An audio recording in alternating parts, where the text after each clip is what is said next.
The formal invitation sat in the middle of our old kitchen table like a piece of expensive jewelry, surrounded by takeout containers. I watched my family's faces as I explained what the National Technology Innovation Award meant, but their expressions remained blank. Sarah rolled her eyes and flipped her blonde hair over her shoulder. "We don't have time for stupid awards, Lance. I'm going to see Taylor Swift tonight."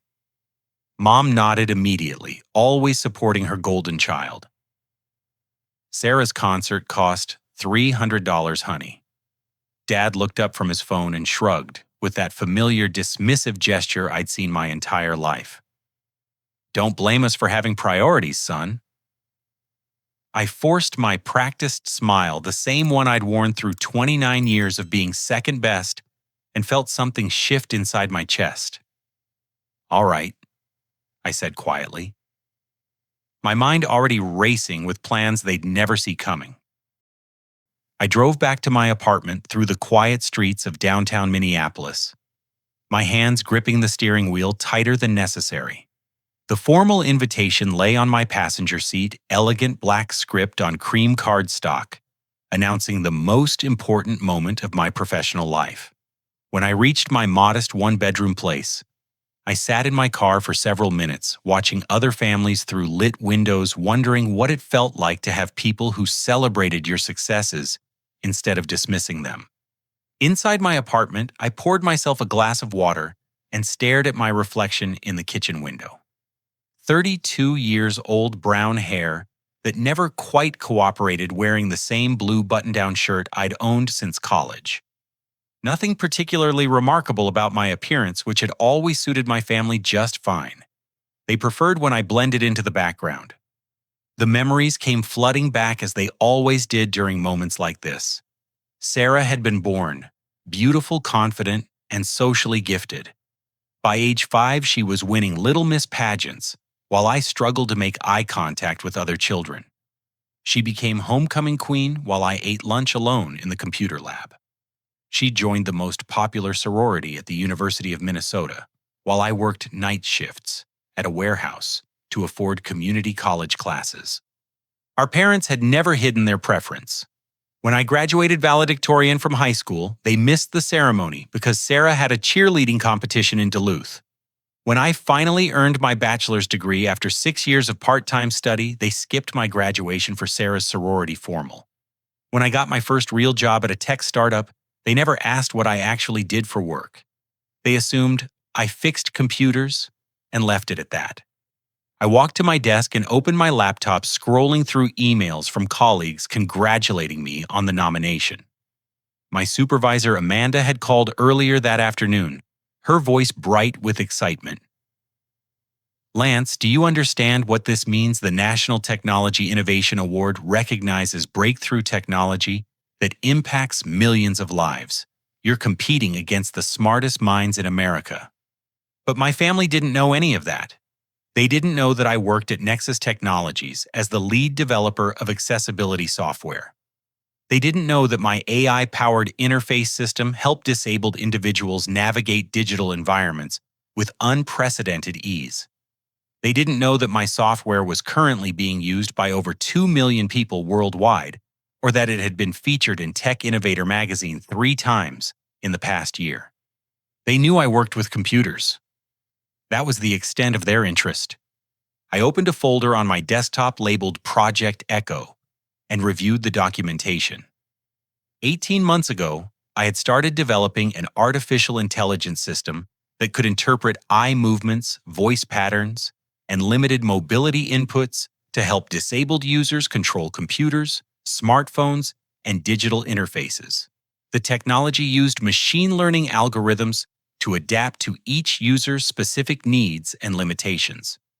The breakthrough came when I realized traditional accessibility software approached the problem backwards. Instead of forcing users to adapt to technology, my system made technology adapt to users.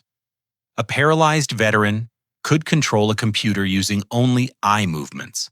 A child with cerebral palsy could communicate through subtle facial expressions. A blind student could navigate complex websites using intuitive audio cues that felt like natural conversation. The impact had been immediate and profound. Within 6 months of the beta release, rehabilitation centers across the country were requesting access. Government agencies started inquiring about integration possibilities. Tech companies began reaching out about licensing agreements. My phone buzzed with a text message from Sarah. "Having the best time getting ready. This is going to be such an amazing night. Wish you were doing something fun too, instead of your boring work thing." I set the phone aside and returned to my computer. The award ceremony tomorrow night would be held at the Grand Ballroom in the Renaissance Hotel downtown. According to the information packet, 3 major television networks would broadcast the event live as part of a special program called Technology Heroes Changing America.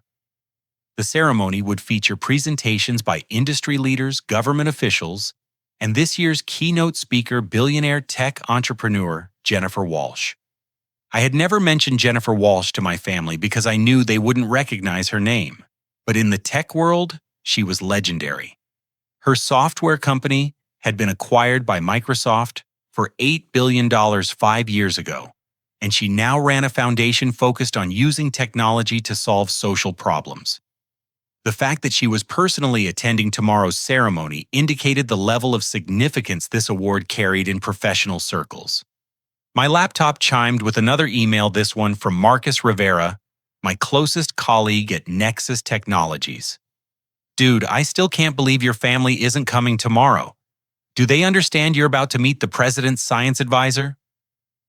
This is like Nobel Prize level recognition in our field. Marcus had become the closest thing I had to family over the past 3 years. He understood the technical complexity of my work, celebrated my successes, and treated my achievements as worthy of respect. When I had first told him about the award nomination, he had literally jumped out of his chair and insisted on taking me out for dinner to celebrate.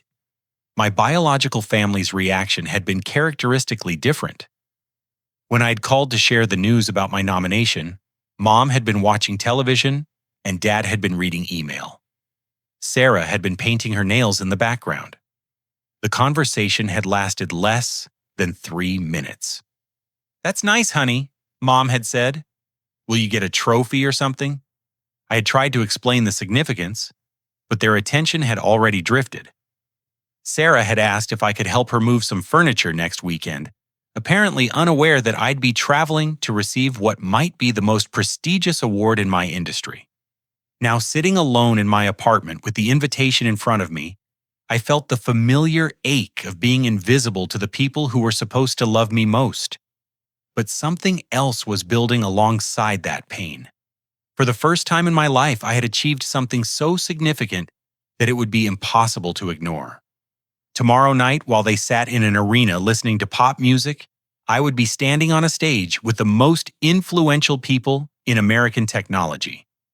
The irony wasn't lost on me that they might actually see my achievement whether they wanted to or not, broadcast live into millions of homes across the country. I closed my laptop and picked up the invitation one more time, running my fingers over the embossed seal of the National Technology Foundation. Whatever happened tomorrow night, my life was about to change forever. The only question was whether my family would be watching when it did. I woke up at 6:30 on the morning of the ceremony to find 17 missed calls from work colleagues, 12 text messages of congratulations, and a voicemail from a reporter at the Minneapolis Star-Tribune requesting an interview. Word was spreading through the tech community faster than I had anticipated. This wasn't going to be a small, quiet event. I stood in front of my closet looking at my limited wardrobe options. The navy blue suit I owned had been purchased 3 years ago for job interviews and worn exactly 4 times since then. It still fit reasonably well. And when I paired it with a white dress shirt and the silver tie my college roommate had given me as a graduation gift, I looked more professional than I felt. My phone buzzed with a call from Amanda at work. "Lance, I hope you're ready for today. The media attention around this ceremony is unprecedented. 3 networks are covering it live, and CNN is sending a crew to interview the winners afterwards. This is huge." While I was processing this information, another call came through from Marcus. Bro, you need to see what's happening on social media. Tech Heroes 2024 is already trending and your name is all over LinkedIn. People are sharing your story everywhere. I hadn't realized that my background story had been included in the pre-ceremony publicity materials. Apparently, the National Technology Foundation had featured brief biographies of all nominees on their website, including details about my journey from community college student to award-winning developer. Across town, Sarah was posting Instagram stories from her pre-concert brunch at an upscale restaurant in the North Loop. Her feed showed mimosas, avocado toast, and captions about living my best life before seeing the Queen tonight. She had tagged 3 friends and used hashtags like Taylor Swift, best night ever, and sisters trip. At 10:15, my phone rang with a call from Mom. Her voice carried a strange mix of guilt and forced cheerfulness. Hi, honey. Your father and I just wanted to call and say, we feel terrible about tonight. We really do. But you understand that Sarah's concert is once in a lifetime, right? Your work thing happens every year. I held the phone away from my ear for a moment, amazed at her ability to minimize something she knew nothing about. Actually, Mom, this award is given to 3 people annually out of the entire United States. It doesn't happen every year for me. Oh, well, you know what I mean. There will be other awards, but Taylor Swift might never tour again. She paused, and I could hear Dad talking in the background. Your father wants to know if you'll get a certificate or something we can see later. Before I could respond, she had already moved on to discussing Sarah's outfit for the evening and how expensive the concert tickets had been. The call ended with her saying they'd try to FaceTime me later if they weren't too tired. At noon, Marcus arrived at my apartment to drive me to the ceremony venue for a pre-event rehearsal. He whistled when he saw me in the suit. Man, you clean up nice. Are you ready for this? Because I looked up the guest list online and you're going to be standing next to some serious heavy hitters tonight. During the drive downtown, Marcus filled me in on what he'd learned about the other attendees. The ceremony would host CEOs from Fortune 500 companies, university presidents, venture capital investors, and government officials from Washington. The presenting sponsor was the National Science Foundation, and the keynote address would be delivered by Jennifer Walsh herself. Dude, Jennifer Walsh is worth like $12 billion. She doesn't show up for small events. This is career-changing stuff. We pulled up to the Renaissance Hotel, and I was immediately struck by the scale of the operation. Red carpet extended from the street to the hotel entrance, flanked by photographers and camera crews from multiple news organizations. Professional lighting equipment cast everything in a bright, formal glow that made the whole scene feel surreal. Inside the hotel, the grand ballroom had been transformed into something resembling a movie premiere. Round tables covered in white linens filled the space, each set with fine china and crystal glasses. A massive stage dominated the front of the room, featuring a backdrop with logos from major tech companies and government agencies. During the rehearsal, I learned that my award would be the second presentation of the evening immediately following the Lifetime Achievement Award. I would approach the stage from the right side, receive the award from Jennifer Walsh herself, and have 3 minutes for an acceptance speech. 3 minutes, the event coordinator emphasized. That's approximately 450 words. Practice your speech and time it carefully. While we were reviewing logistics, my phone buzzed with a text from Sarah. Hope your little award thing goes well tonight. Wish you could see Taylor with us. She's going to sing all the hits. This is seriously the best day ever. The casual dismissal stung, but it also strengthened my resolve. In 6 hours, I would be standing on this stage accepting recognition for work that had already changed more lives than Sarah would ever know. The contrast between her evening of entertainment and my professional achievement felt particularly sharp in that moment. After the rehearsal, Marcus and I grabbed coffee at a nearby shop. He seemed more nervous about the evening than I was, constantly checking his phone for updates and talking excitedly about the networking opportunities. Lance, you realize this is going to open doors for you that most people only dream about, right? After tonight, every major tech company in the country is going to know your name. We returned to the hotel at 5 o'clock for final preparations. In a private room reserved for nominees, I met the other two award recipients for the first time. Dr. Patricia Chen had developed water purification technology that was currently providing clean drinking water to rural communities in 12 states. Her work had already prevented an estimated 15,000 cases of waterborne illness. The second recipient was David Park, a former Microsoft engineer who had created early detection software for pancreatic cancer. His algorithm could identify potential tumors 18 months earlier than traditional screening methods, dramatically improving survival rates for one of the deadliest forms of cancer. Standing next to these individuals, I felt the full weight of what we represented. We weren't just receiving awards for technical innovation. We were being recognized for using technology to solve real human problems on a massive scale. At 6:30, event organizers informed us that the live television broadcast would begin at 8 o'clock sharp.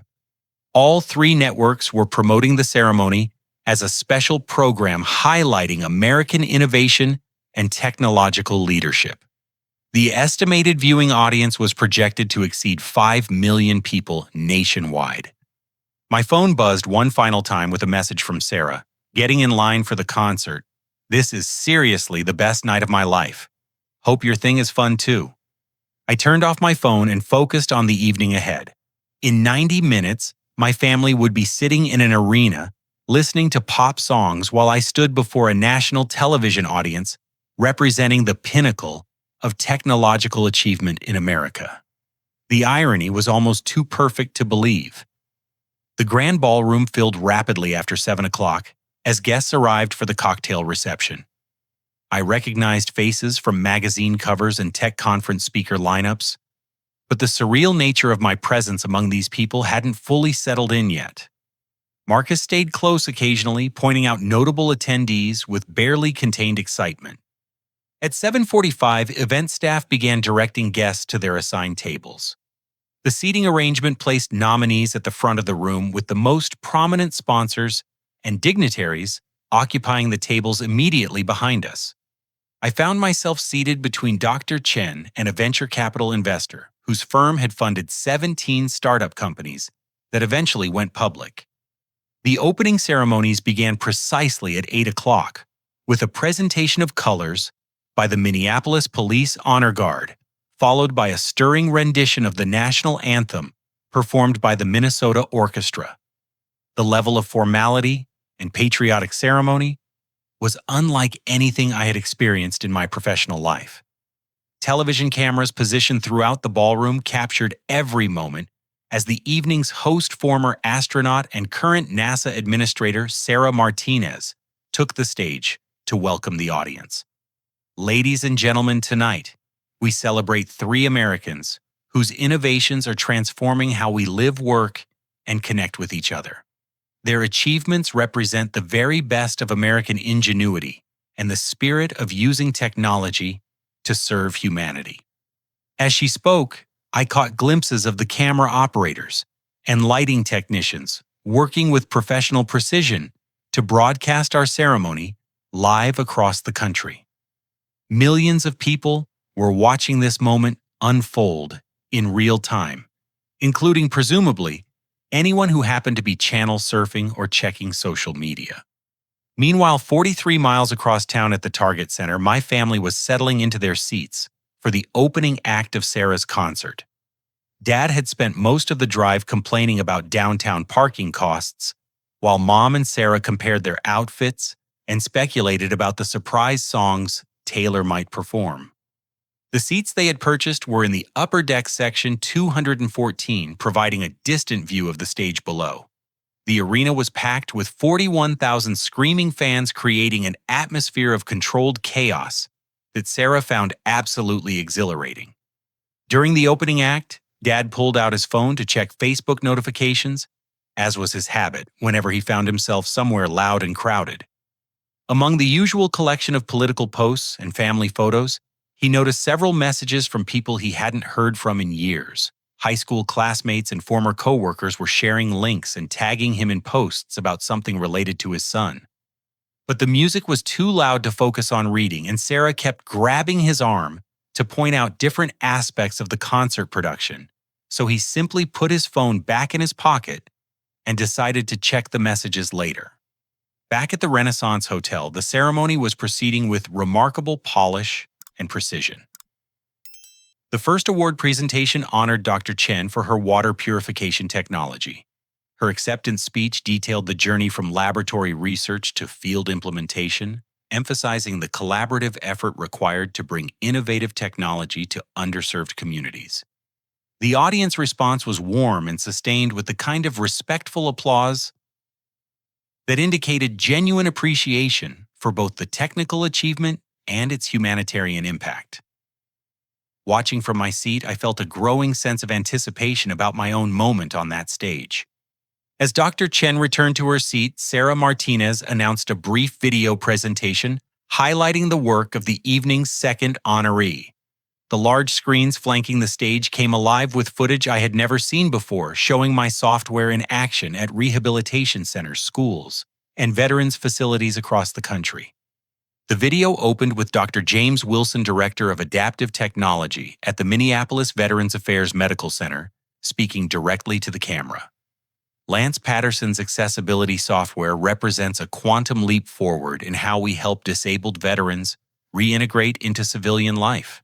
We have seen paralyzed soldiers return to college complete degree programs and find meaningful employment using technology that adapts to their specific needs rather than forcing them to adapt to it. The footage that followed showed my software being used by real people in real situations.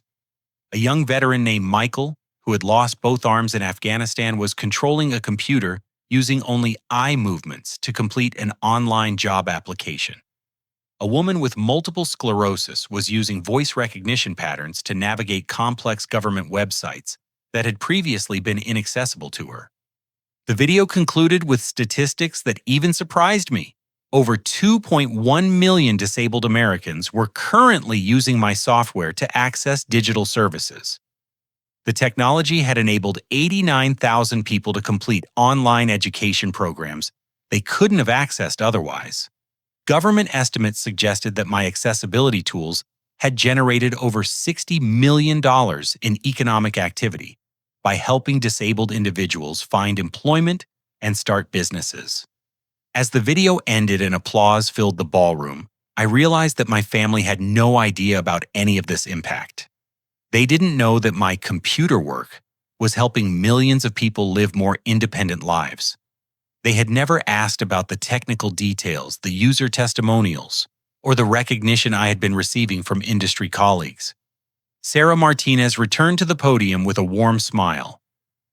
Our next honoree exemplifies the best traditions of American innovation, identifying a problem that affects millions of people, dedicating years to developing a solution, and then ensuring that solution remains accessible to those who need it most. I could feel my heartbeat accelerating as she continued. His work represents more than technical achievement. It represents a fundamental shift in how we think about the relationship between technology and human dignity. Ladies and gentlemen, please join me in welcoming Jennifer Walsh, founder and CEO of the Walsh Foundation, to present the National Technology Innovation Award for Accessibility Innovation. The applause that greeted Jennifer Walsh's entrance was notably more enthusiastic than what had preceded it. Her reputation in the tech community was legendary, but seeing her in person walking across the stage with confident purpose brought home the significance of this moment in a way that statistics and descriptions couldn't match. She reached the podium and waited for the applause to subside before speaking. Her voice carried the kind of authority that comes from decades of transforming industries and changing the world through technology. Excellence in innovation requires more than technical skill, she began. It requires empathy, persistence, and the moral conviction that technology should serve humanity rather than the other way around. Tonight's recipient embodies all of these qualities. As she spoke about the importance of accessibility technology and its impact on American society, I caught sight of the camera operators adjusting their positions to capture the moment when I would join her on stage. In living rooms across the country, people were watching this presentation unfold in real time, including possibly my family. The Taylor Swift concert reached its intermission at 9:30, and the Target Center erupted in conversations about the first half of the show. Sarah was practically vibrating with excitement, documenting every moment on social media and discussing song choices with nearby fans. Mom had spent most of the performance recording videos on her phone, despite the distant view from their seats. Dad, however, had become increasingly distracted by the notifications on his phone. During the opening acts, he had received 12 messages from people he rarely talked to, all containing links or screenshots related to something involving his son. The most recent message came from his former supervisor at the insurance company, where he had worked for 15 years before retiring. Jerry just saw Lance on the news. Had no idea your son was such a big deal in the tech world. Congratulations. The message included a screenshot from the Minneapolis Star-Tribune's live blog coverage of the award ceremony. Dad squinted at his phone screen, trying to make sense of the image showing Lance standing next to people in expensive suits at what appeared to be a very formal event. He nudged Mom and showed her the phone. Look at this. People keep sending me things about Lance. I think his thing tonight might be bigger than he let on. Mom glanced at the screen but dismissed it quickly. Oh, you know how Lance is. He probably made it sound more important than it really is. People share anything on Facebook these days. But Dad's curiosity was growing. During the concert break, he stepped into the concourse where the noise level was more manageable and called his brother, Tom, who had sent one of the messages. Tom, what's all this stuff you're sending me about Lance? Jerry, your boy, is on national television right now getting some major technology award. It's a live broadcast on 3 networks. Looks like a really big deal with government people and everything. You didn't know... Dad felt a strange sinking sensation in his chest. We're at Sarah's concert tonight. Lance said he had some work thing, but he didn't make it sound important. Dude, I'm watching it right now. They just showed a video about his software helping disabled people. They said it's being used by millions of Americans. The guy presenting the award is worth like $10 billion. This isn't some office party.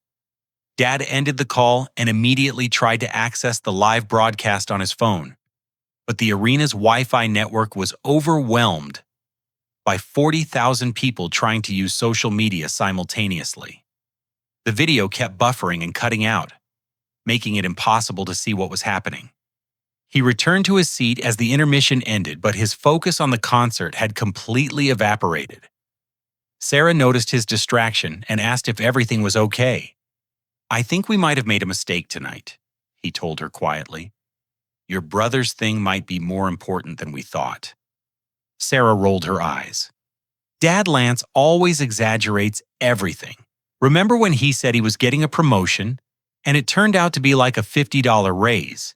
He probably got some certificate at work and decided to make it sound like the Nobel Prize. But doubt was beginning to creep into Dad's consciousness. Lance had never been one to exaggerate or seek attention. If anything, he had always been almost secretive about his work and accomplishments. The fact that he had simply accepted their decision not to attend without any argument or guilt trip suddenly seemed uncharacteristic. Back at the Renaissance Hotel, Jennifer Walsh had concluded her introduction and was calling my name. The moment I had been working toward for 18 months was finally arriving. I stood from my seat and walked toward the stage, acutely aware of the cameras tracking my movement and the hundreds of pairs of eyes watching from the audience. The stage lights were brighter and hotter than I had expected, creating a kind of isolated bubble where Jennifer Walsh and I stood while the rest of the world faded into darkness beyond the light. She handed me the award, a beautiful crystal sculpture mounted on a base made from reclaimed wood, while cameras captured the moment from multiple angles. The award was heavier than I had anticipated, and the crystal work was genuinely beautiful. Engraved on the wooden base were the words, National Technology Innovation Award for Accessibility Innovation, followed by my name and the year. This was something I would treasure for the rest of my life, regardless of whether my family ever understood its significance. Jennifer Walsh leaned toward the microphone as applause filled the ballroom.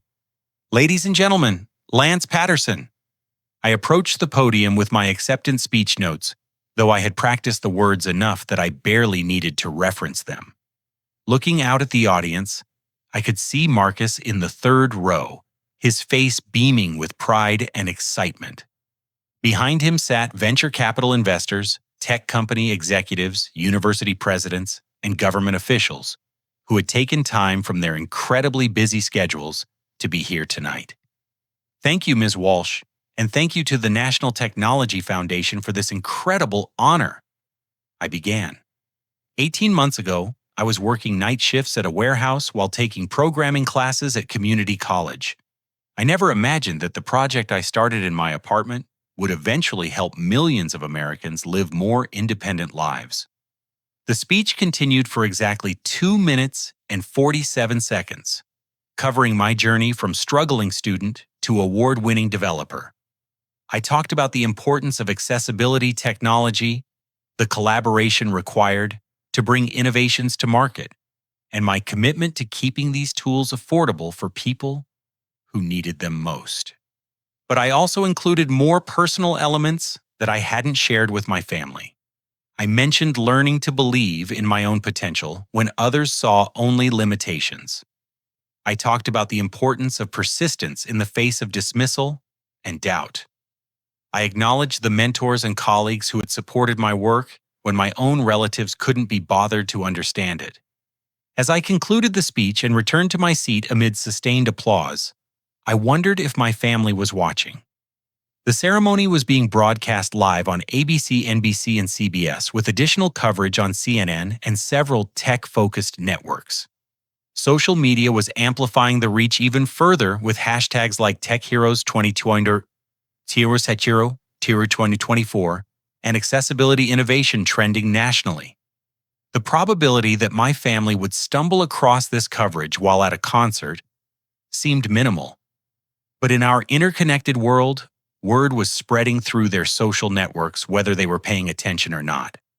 At the Target Center, the second half of the concert was beginning, but Dad could no longer focus on the music. During each song break, he checked his phone to find more messages from people congratulating him on his son's achievement. The messages were becoming more specific and detailed, suggesting that Lance's recognition was both significant and ongoing. His brother Tom had sent another text. They just announced that Lance's software is being integrated into every government website in the country. This is huge, Jerry. Like changing the lives of 60 million disabled Americans huge. Where are you guys? Dad showed the message to Mom, whose expression shifted from dismissive to confused to concerned within a matter of seconds. For the first time all evening, they both began to wonder if they had made a terrible mistake. Sarah noticed their distraction and demanded to know what was happening. When Dad explained the messages he was receiving about Lance, her initial response was irritation that they were discussing her brother during her special evening. But as more details emerged through the constant stream of notifications, even Sarah began to realize that something unprecedented might be happening across town. Something they were missing while sitting in an arena listening to pop music. Something that would change everything. The concert ended at 11:15, and Sarah's euphoric mood carried through the walk to their car in the Target Center parking ramp. She spent the entire elevator ride replaying her favorite moments and already planning social media posts to extend the evening's memories. But Dad and Mom had been largely silent since intermission, both preoccupied by the growing volume of messages about Lance that had accumulated on their phones. Instead of driving straight home, Dad made an impulsive decision that surprised everyone, including himself. We're going to stop somewhere for a late dinner. I need to figure out what's happening with Lance. They chose a sports bar called Champions on University Avenue, primarily because it was on the route home and still serving food after 11 o'clock. The Thursday night crowd was thin, mostly consisting of people watching West Coast baseball games and late-night sports highlights on the multiple television screens scattered throughout the restaurant. Dad ordered coffee instead of his usual beer and immediately began scrolling through the accumulated messages on his phone. The sheer volume was overwhelming. 37 notifications from Facebook, 23 text messages, and 14 missed calls from numbers he recognized but rarely heard from anymore. The first few messages had been simple congratulations, but as the evening progressed, people had started sharing more specific details about what they had witnessed on television. His former colleague at the insurance company had sent a link to the live broadcast with a note, "Jerry, your son just received an award from a billionaire on national TV. They said his software helps millions of people. Had no idea he was such a big shot." Mom finally managed to connect to the restaurant's Wi-Fi and navigate to the CNN website, where a featured article was already posted about the evening's ceremony. The headline read, "3 Americans honored for technology innovations transforming millions of lives." Lance's photo appeared prominently in the article, showing him standing on stage with Jennifer Walsh and holding the award. The caption identified him as Lance Patterson, developer of accessibility software currently used by over 2.1 million disabled Americans. 2.1 million, Mom repeated quietly, staring at the screen. He helps 2.1 million people. The article provided details that none of them had known. Lance's software was being used in veterans' hospitals, special education programs, government offices, and rehabilitation centers across all 50 states. The technology had been licensed by Microsoft and Apple for integration into their accessibility features. Government contracts related to his innovation were worth over $30 million annually. Sarah, who had been focused on uploading concert photos to Instagram, finally looked up when she noticed her parents' serious expressions. "What are you guys so worried about?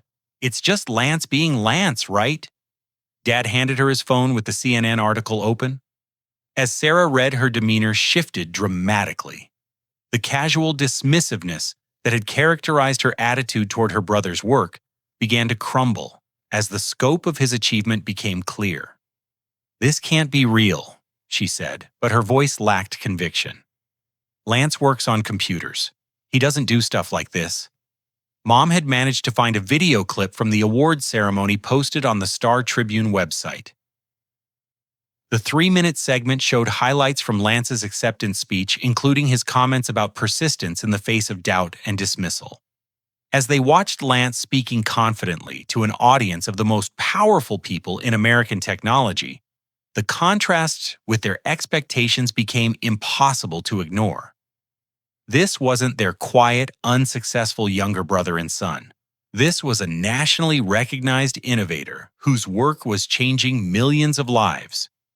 The restaurant's main television, which had been showing baseball highlights, suddenly switched to the late-night news. The lead story featured footage from the Technology Awards ceremony, with an anchor explaining the significance of the evening's honorees. In Minneapolis tonight, 3 Americans were recognized for technological innovations that are transforming how we live and work. Among the recipients was software developer Lance Patterson, whose accessibility technology is currently being used by over 2 million disabled Americans to access digital services that were previously unavailable to them. The broadcast included the same footage from Lance's acceptance speech that Mom had found online, but seeing it on television somehow made the achievement feel more real and more significant. This was their Lance standing confidently before a national audience speaking about technical innovations they didn't understand but clearly had extraordinary impact. The news segment concluded with information that made all 3 family members sit in stunned silence. Patterson's software will be permanently integrated into all federal government websites and public computer systems, potentially affecting over 60 million Americans with disabilities. The implementation contract is valued at $47 million over 5 years. $47 million. The number hung in the air above their table like a neon sign advertising their complete failure to understand their own family member. Sarah's phone buzzed with Instagram notifications, but for once she ignored them. Dad continued scrolling through messages from people who wanted to congratulate him on having such a successful son. Mom stared at the television screen even though the news had moved on to other stories. "We need to call him," Mom finally said. "We need to apologize." Dad had already tried calling Lance's number twice, but both attempts had gone straight to voicemail. Text messages weren't being answered either, which was unusual since Lance typically responded to family communications within an hour. "He's probably still at the ceremony," Sarah said quietly. "They might be having some kind of after party or something." But the reality was beginning to settle over all three of them, that they had committed an error of judgment so profound that apologies might not be sufficient to repair the damage. They had dismissed their son and brother's greatest professional achievement to attend a concert. They had chosen entertainment over family, and they had done so in a way that revealed their fundamental lack of understanding about who Lance had become. At 11:45, Dad's phone rang with a call from his sister Linda, who lived in Chicago. "Jerry, I just saw Lance on the news here. They're showing highlights from some big technology awards ceremony. He looked so professional and confident. I had no idea he was doing such important work."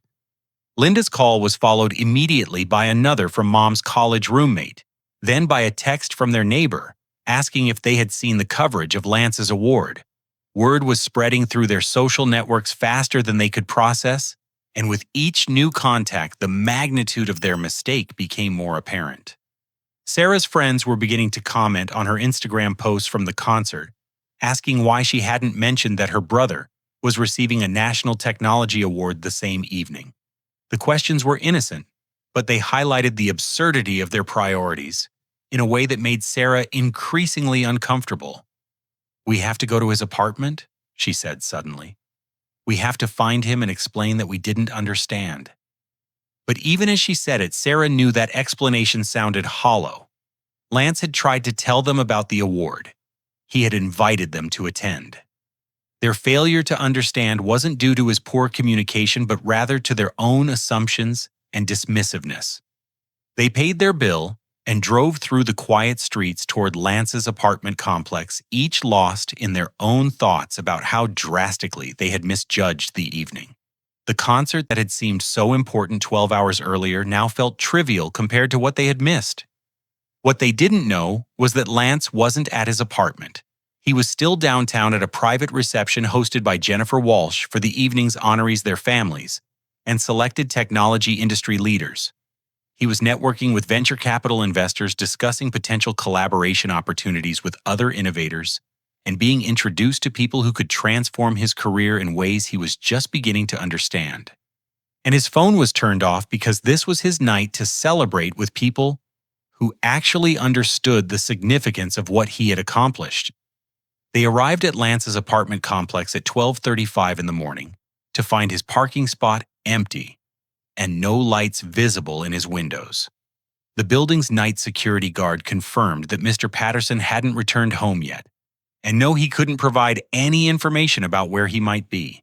Standing in the lobby of Lance's building, the three family members faced the uncomfortable reality that they had no idea how to reach their own son and brother during what was clearly the most important professional moment of his life.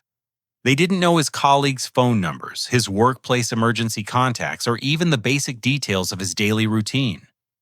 "We could drive back downtown and try to find him," Sarah suggested, but none of them knew which hotel had hosted the ceremony or whether any post-event activities were still continuing. They drove home in uncomfortable silence, each processing the evening's revelations in their own way. Dad kept checking his phone for responses to the voicemail messages he had left for Lance. Mom stared out the passenger window at the familiar suburban streets, wondering how she had become so disconnected from her own son's life. Sarah sat in the back seat scrolling through social media, watching as friends and acquaintances shared news coverage of her brother's achievement. At home, they discovered that their landline voicemail contained 7 messages from relatives and friends who had seen the television coverage. The most detailed message came from Dad's brother Tom, whose voice carried a mixture of excitement and confusion. "Jerry, I watched the whole thing on television. Lance gave this incredible speech about overcoming obstacles and helping people with disabilities. The reporter said his software is used by millions of Americans. They interviewed him afterwards, and he sounded so professional and confident.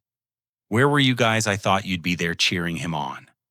Mom spent the next hour researching Lance's work online, finally taking the time to understand what her son actually did for a living. The Google search results were eye-opening. Articles in technology magazines, interviews in academic journals, patent applications, and testimonials from users whose lives had been changed by his software. One article from Tech Innovator magazine published 6 months earlier featured Lance's photo, alongside the headline, "The Quiet Revolutionary: How One Developer is Transforming Digital Accessibility." The piece described his journey from community college student to industry leader, emphasizing his commitment to keeping accessibility technology affordable despite lucrative acquisition offers from major corporations. Listen to this, Mom said, reading aloud to Dad and Sarah.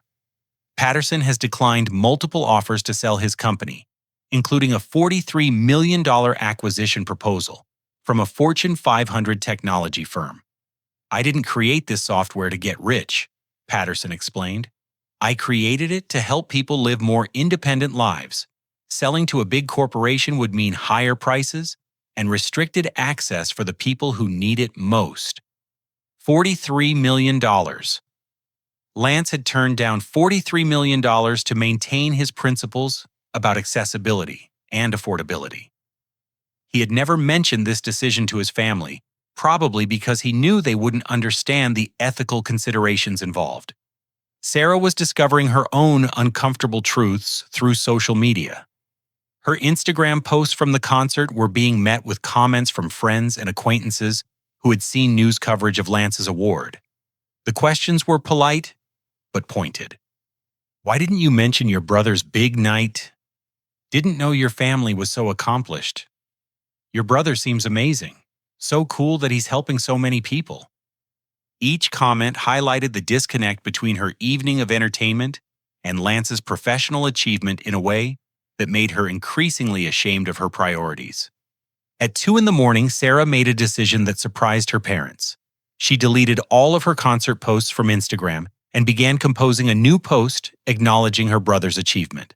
The draft went through multiple revisions as she struggled to find words that didn't make her look selfish or ignorant.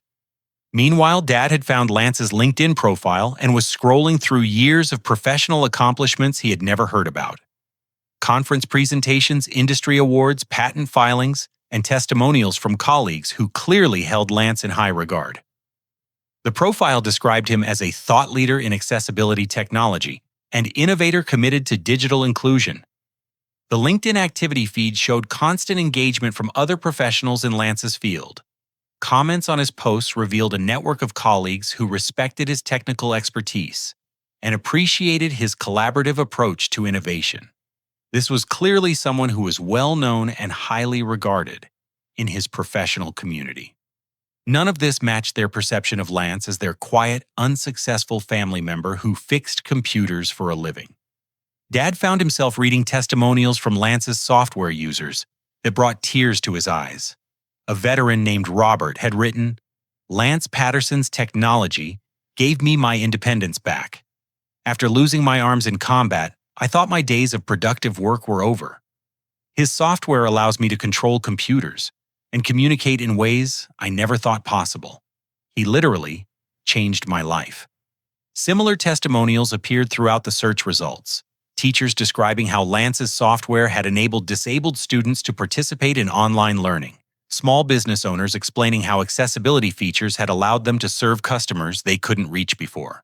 Parents thanking Lance for creating technology that helped their disabled children communicate with grandparents via video chat. The scope of impact was overwhelming, and the fact that Lance had achieved all of this while his own family dismissed his work as unimportant felt increasingly shameful. At 3:15, Sarah finally managed to reach Lance's voicemail with a message that took her 4 attempts to record properly. "Lance, it's Sarah.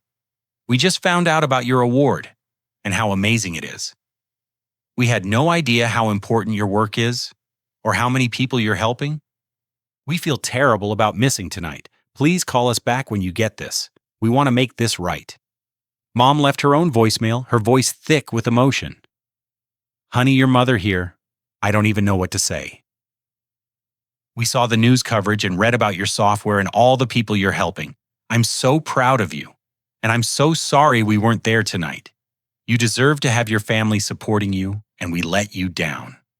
Dad's message was shorter, but equally heartfelt. Son, I made a huge mistake tonight. I should have been there cheering you on instead of sitting at a concert. I'm proud of what you've accomplished, and I hope you can forgive an old fool who didn't understand how important your work really is.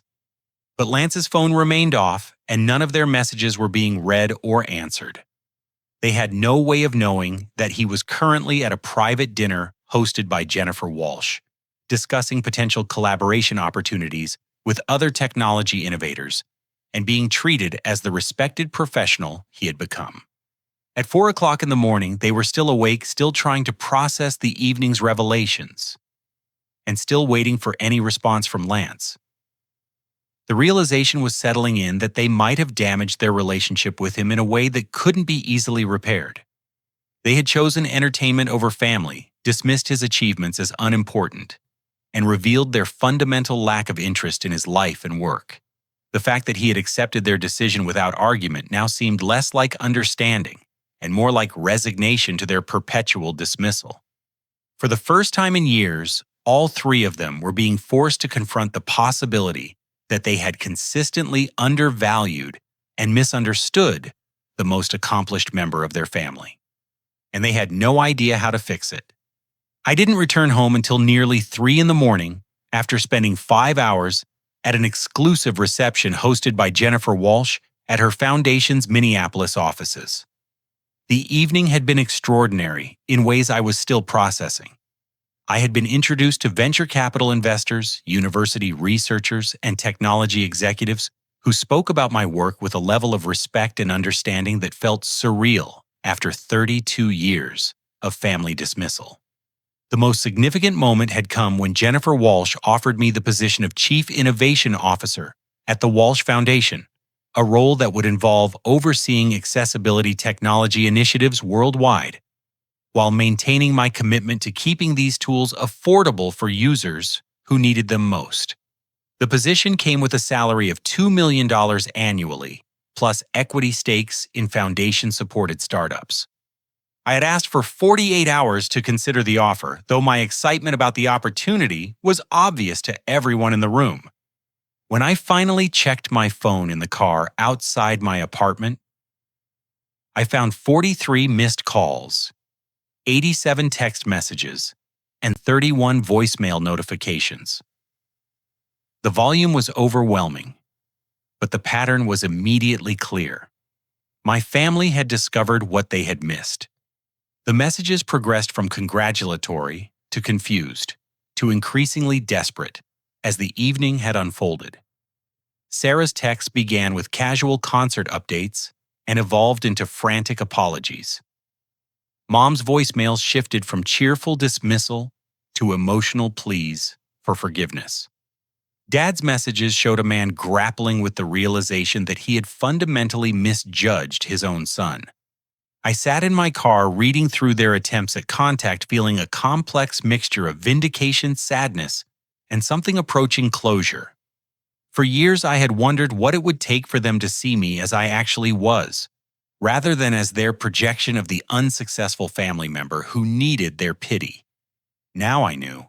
It had taken national television coverage, billionaire recognition, and social media pressure from their friends and neighbors for them to finally pay attention to my life and work. I walked up to my apartment to find them waiting in the hallway outside my door. Dad was dozing in a chair he had somehow brought from the lobby. Mom and Sarah were sitting on the floor, both looking exhausted and emotionally drained. They stood as soon as they saw me, and the awkwardness was immediate and profound. How do you apologize for 32 years of dismissal? How do you explain that you never bothered to understand your own family member's work until strangers on television forced you to pay attention? Lance, Mom began, her voice uncertain. We need to talk. I unlocked my apartment door and invited them inside. Though I wasn't sure what conversation we could have that would change the fundamental dynamic that had defined our relationship for decades. They arranged themselves awkwardly in my living room, clearly uncomfortable in a space they had rarely visited, despite living less than an hour away. Sarah spoke first, her usual confidence, replaced by genuine remorse. I owe you an enormous apology, we all do. I had no idea what you actually do for work or how important it is. I thought you just fixed computers or something technical that didn't really matter. Dad nodded heavily. Son, I read about your software online tonight. I read testimonials from people whose lives you've changed. I saw articles about your work in magazines I've never heard of. I had no idea you were helping millions of people or that you had turned down millions of dollars to keep your principles. Mom was crying as she spoke. Honey, I'm so ashamed of how we treated you tonight. Your biggest professional moment, and we chose a concert over supporting you. I don't know how to make that right. I listened to their apologies while studying their faces, looking for signs of genuine understanding versus temporary guilt that would fade once the social pressure subsided. The sincerity seemed real, but I had spent too many years hoping for their validation to trust easily. The thing is, I said carefully, this isn't really about tonight. Tonight was just the most visible example of something that's been happening my whole life. You've never been interested in my work, my achievements, or my goals. You've always assumed Sarah's activities were more important and more worthy of your attention. Sarah winced at the direct confrontation, but didn't argue. You're right. I've been selfish and dismissive, and I didn't even realize how much damage I was doing. I want to change that. I want to learn about your work and understand what you do. I want to be better too, Dad added. I want to be the kind of father who shows up for his son's achievements instead of learning about them from strangers on Facebook. I walked to my desk and picked up a folder containing materials I had never shared with them. Press coverage user testimonials, technical specifications, and documentation of the impact my software was having worldwide. I handed the folder to Dad. This is what I do for work. This is who I've become while you weren't paying attention. I've been waiting my entire life for you to care enough to ask. They spent the next hour reading through the materials, asking questions that revealed the depth of their previous ignorance about my professional life. But their engagement seemed genuine, and their questions showed real interest in understanding rather than just appearing interested. As the sun came up, I made coffee for all of us and shared the news about Jennifer Walsh's job offer. Their reactions were appropriately amazed, though I could see them struggling to reconcile this opportunity with their previous perception of me as unsuccessful. Are you going to take it? Sarah asked. Probably. It's a chance to expand my work globally while maintaining my commitment to accessibility and affordability. It's everything I've been working toward. That's incredible, Mom said. I'm so proud of you, and I'm so sorry it took a television broadcast for me to understand how much you've accomplished. We talked until almost noon, covering years of missed conversations and misunderstood priorities. They committed to attending my future speaking engagements, learning about my field, and treating my achievements with the respect they deserved. The conversation wasn't a complete resolution. 32 years of family dynamics don't change overnight, but it felt like the beginning of a different relationship, one based on mutual respect rather than their assumptions about my limitations. As they prepared to leave, Sarah hugged me with genuine warmth. I'm going to start telling people that my brother is a genius who helps millions of disabled Americans live better lives. Because that's who you actually are. Dad shook my hand formally, then pulled me into an unexpected embrace. I'm proud of you, son. I should have said that years ago. Mom was the last to leave, and her words carried the weight of genuine remorse. I failed you as a mother by not seeing your worth. I promise to do better from now on. After they left, I sat alone in my apartment, with the morning light streaming through my windows, processing everything that had happened in the past 24 hours. My phone rang with a call from Marcus, who had seen some of the social media coverage of my family's absence the night before.